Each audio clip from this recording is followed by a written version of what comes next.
In this lesson, we're going to discuss video formats and how they relate to live production. We'll cover resolution, fields, frame rates, data rates, and how all of these combine to impact the final production. Video formats are all about resolution. Spatial resolution, how many pixels we're dealing with, and temporal resolution, referring to how many frames per second we're dealing with. Combined, the spatial and temporal resolutions determine the overall data rate of the format. The bigger the frame size or greater the frame rate, the more data is required to transmit, receive, and record the signal. And they generally look better. In a live production system, everything must be set to the same video format, both the frame rate and the resolution, to work together. If an incoming signal does not match the resolution and frame rate of the system, it will need to be cross-converted into the system format. Even in 2021, the standard HD broadcast format is 1080i 5994. To be honest, this is an older format with some quirks. What does this all mean? Let's break it down piece by piece. 1080 refers to the spatial resolution. The frame dimensions of 1080 HD video are 1920 by 1080 pixels in a 16:9 aspect ratio. I refers to how the frames are delivered, interlaced versus progressive. Interlaced formats deliver half of a frame at a time using fields, and progressive formats display an entire frame at once using frames. And it just so happens that 1080i is the only modern video format that still uses interlacing. And yes, somehow we standardized on that format. Without going into all the details, interlacing was invented as a way of overcoming some technical engineering hurdles in the early days of TV. And unfortunately, it's stuck with us till today. Nearly everything, except live TV productions, operate in progressive formats: projectors, computer screens, phones, etc. As we move beyond HD, interlacing will be something that is eventually phased out entirely. Even so, interlacing is something we need to understand how to work with in a live production environment, even if we're not dealing with interlaced sources directly. 5994 refers to the temporal resolution.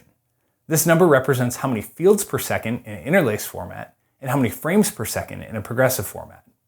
Round numbers like 24, 30, and 60 frames per second are not the same formats as non-rounded fractional rates of 23.976, 29.97, and 59.94.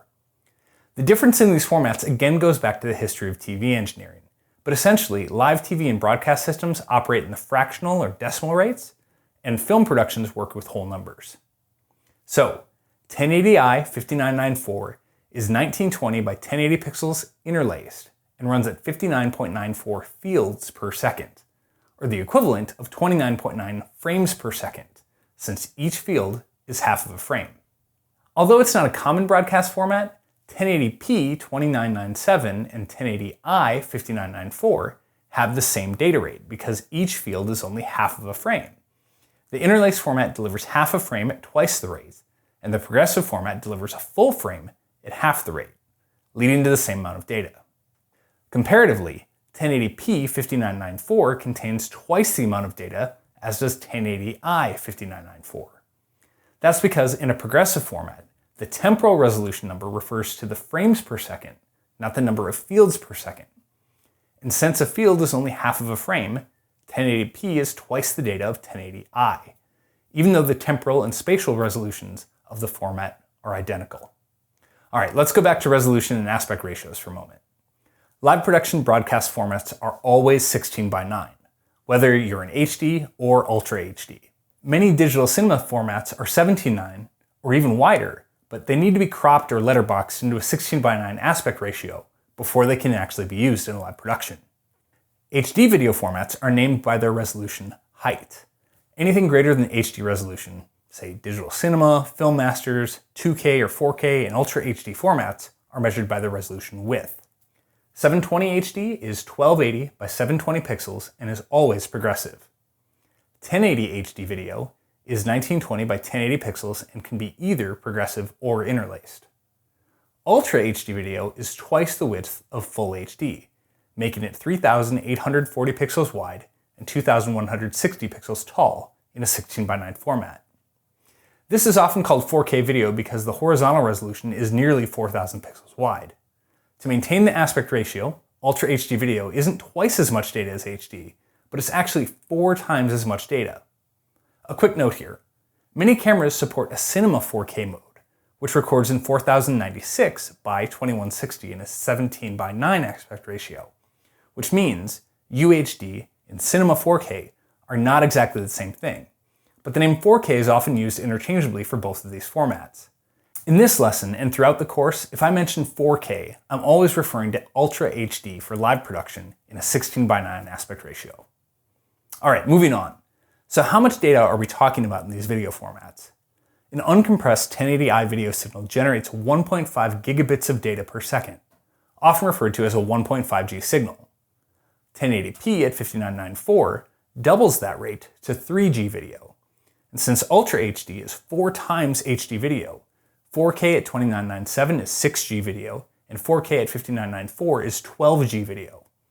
Double that size again, and 8K at 2997 is 24G video, and 8K at 5994 is a whopping 48G video, which is the equivalent of 32 1080i recordings in a single signal. There's also no interlace formats in 4K and beyond. To push this amount of data through a cable, the cable needs to be rated at or above the intended format spec. Otherwise, there'll be signal degradation or intermittent signal loss on the receiving end. Churches considering upgrading from 1080i to 1080p or Ultra HD in the future need to consider the cost of upgrading existing cable runs and making sure everything in the system can receive and process the higher resolution video format. For example, 12G rated SDI cables can transmit any format 12G or below over long distances. 12G in a 12G cable can go a few hundred feet, and 3G and 1.5G formats in a 12G cable can go even farther. Conversely, a 3G or even 12G signal can go a short distance through a lower rated cable, but will experience more line loss and prove unreliable over longer runs. Trying to push a 3G or 12G signal through a 1.5G cable over long distances simply doesn't work. To overcome this, you may have to upgrade your existing cable or add reclocking devices midway to boost the signal to get your signal to the final destination. And if you're looking at installing new cables, I'd recommend going with a minimum of 6G rated cables to keep your options open in the future. In review, video formats are all about resolution, spatial resolution and temporal resolution. Combined, these determine the overall data rate of the format. The bigger the frame size or greater the frame rate, the more data is required to transmit, receive, and record the signal. And everything in a live video production needs to operate in the same format. Progressive video is the way of the future, but many of today's video production systems are still based around an interlaced workflow.